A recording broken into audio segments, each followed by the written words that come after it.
Hi everyone. Right, I found this in the loft and I thought it was some kind of like strange ruler from back in the day. But Dad, you used to be a printer. This is all done by machines now. What's this? It's actually a composing stick. Lines of type was on this, but it had to be set in a case. You had lower case one side, caps the other, big wooden cases all in all different Bodoni and all that.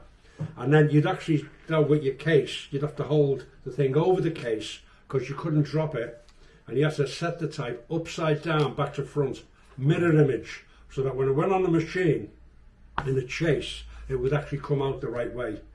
So it was quite complex in that respect.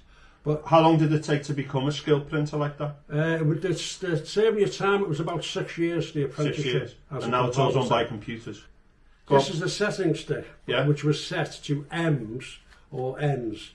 Right, so that is like it's called DIDO, D-I-D-O-T. The type height, right, because it was all physical, it was hot metal. It used to be made on a caster and stuff like that. So we'd have to set the type, a headline, say, in big 36-point Bodoni bold or something. But it would have to be physically put in here, upside down, back to front, tightened, justified, and then it would be locked up in a chase to actually go on the machine. But pages used to be done like that. Now in newspapers they were done mechanically with what they call linotype. You'll see this in all movies, you know, just like big. In fact, the machine was invented by a clockmaker in Switzerland.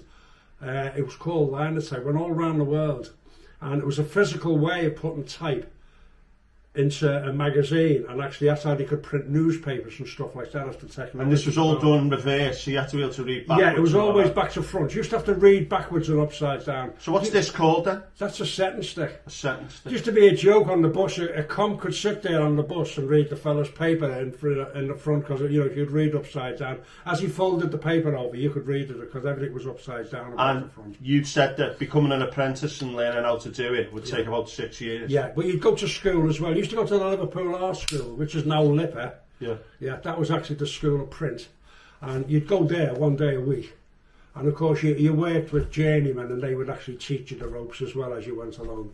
It was all quite technical. The union used to be called the chapel. It was basically built on, you know, the monks and the monasteries writing the books and all the literacy stuff. Well, this is where the skill comes from.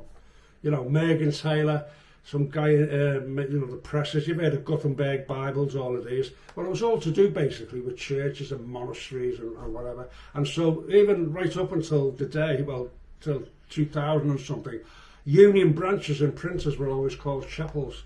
And the union official was the father of the chapel. So that's how quaint it all was. But of course, all of this stuff was very quickly blown away by the advent of computers.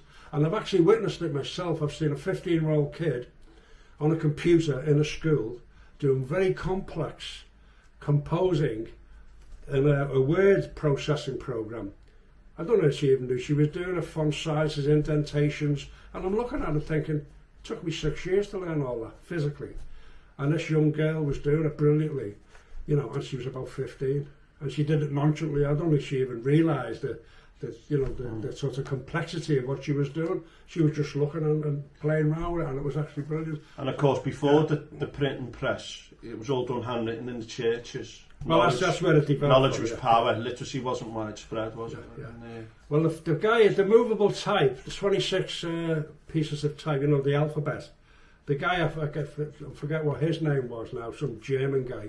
He actually said that with 26 pieces soldiers of lead, I will control the world.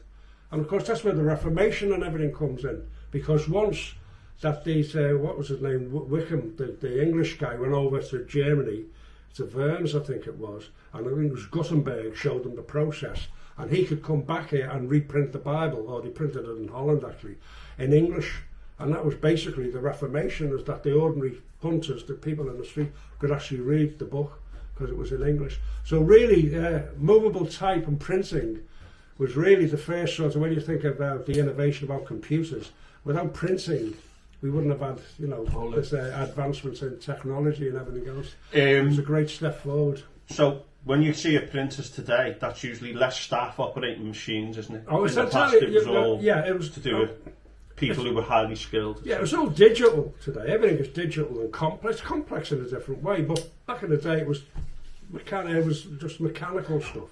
And yeah, it was all handball, and everything was by hand. And you know, forms and chases, stuff that hadn't changed basically for 100 and odd years, you know. You see it all in the movies, you know, when you look at some of them, and especially them American things where they show newspapers and cowboys. So, you know, yeah. I'll keep this for posterity. So again, what's it called? A setting stick. A setting stick. A typesetting stick. So this would control all the type that you would print on, and you'd need all the different like. It's just like a kid, you know, when you got a kid's printing set. Setting stick. Yeah. You used to get John Bull. Remember John Bull? Oh, you wouldn't know. I John remember Bull John Bull, printing set. It's basically a more complex version of that. That's all. Okay. Cheers. Okay. Thanks. Thank you. Good stuff.